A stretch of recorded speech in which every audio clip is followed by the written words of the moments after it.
आपको किसी और का चेहरा दिख रहा है जी यूपी में कांग्रेस पार्टी की तरफ से? जी, तो फिर तो आप ही चेहरा है मतलब। अब दिख तो रहा है ना सब जगह मेरा चेहरा। प्रियंका गांधी के इस बयान ने उत्तर प्रदेश की सियासत में एक बार फिर हलचल मचा दी है। प्रदेश में चुनावी तारीख के नजदीक आते ही नेताओं के कहे हर एक शब्द के सियासी मायने निकाले जाते हैं। इस बीच प्रियंका गांधी के इस बयान के भी अपने मतलब निकाले जा रहे हैं। दरअसल मौका था उत्तर प्रदेश में कांग्रेस के चुनावी घोषणा पत्र जारी करने का।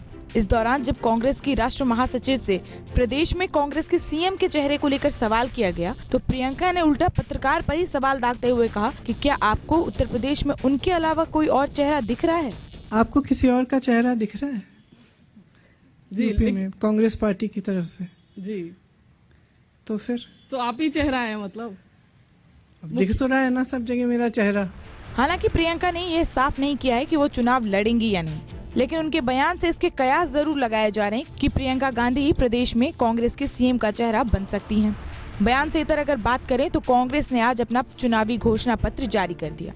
मैनिफेस्टो जारी करते वक्त प्रियंका के साथ राहुल गांधी भी मौजूद थे। कांग्रेस के इस घोषणा पत्र में युवाओं पर खासा फोकस किया गया है और कई लुभावने वादे भी किए गए हैं। पहले हम आपको बताते हैं कि चुनावी घोषणा पत्र में कांग्रेस ने क्या वादे किए हैं। कांग्रेस की घोषणा पत्र में ये वादा किया गया है कि अगर प्रदेश में कांग्रेस की सरकार बनती है तो प्राथमिक विद्यालयों में खाली 1 लाख से ज्यादा पदों को भरा जाएगा। पुलिस के 1 लाख पद भरे जाएंगे। 20,000 आंगनबाड़ी कार्यकर्ताओं और 27,000 सहायिकाओं के पद में भी भर्ती की जाएगी। अति पिछड़े युवाओं को 5 लाख तक लोन 1% ब्याज पर दी जाएगी। युवाओं में नशा रोकने के लिए एक संस्था बनाई जाएगी। वहीं क्रिकेट के लिए विश्व स्तरीय अकेडमी भी बनाई जाएगी। घोषणा पत्र जारी करने के बाद प्रियंका गांधी ने प्रदेश में चल रही ध्रुवीकरण की राजनीति के सवाल पर कहा कि हम इसमें शामिल नहीं हैं। वहीं राहुल गांधी ने केंद्र की बीजेपी सरकार पर निशाना साधते हुए कहा कि भारत को नए विजन की जरूरत है। 2014 में बीजेपी ने जो विजन सामने रखा था वो अब फेल हो चुका है। तो हम इस ध्रुवीकरण में शामिल नहीं हैं। बहुत ही ज्यादा जरूरी है कि जनता जागरूक बनना शुरू करे हो और जनता को समझना पड़ेगा। जब तक आप जवाबदेही नहीं मांगेंगे तब तक कोई नेता जवाबदेह बनेगा नहीं। The vision that was proposed by the BJP in 2014 has completely failed. It's a disaster. And it is turning our demographic dividend into a demographic disaster.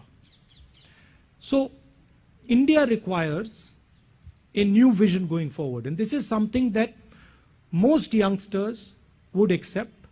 Even people in the BJP, if you ask them, they will also say that something has gone very wrong. The vision that was committed has failed. Uttar Pradesh में चुनावी तैयारियों में जुटी कांग्रेस अपनी खोई सियासी जमीन को तलाश रही है। इस बार कमान प्रियंका गांधी के हाथों में है। घोषणा पत्र जारी होने के बाद अब फिलहाल कांग्रेस के सामने 2 सवाल बड़े हैं। पहला ये कि क्या कांग्रेस उत्तर प्रदेश में प्रियंका गांधी को सीएम उम्मीदवार के रूप में उतारेगी, और दूसरा ये कि कांग्रेस की चुनावी घोषणा पत्र सिर्फ घोषणा पत्र बनकर रह जाएगी या आगामी चुनाव में जनता उन्हें अपने वादे पूरा करने का मौका भी देगी।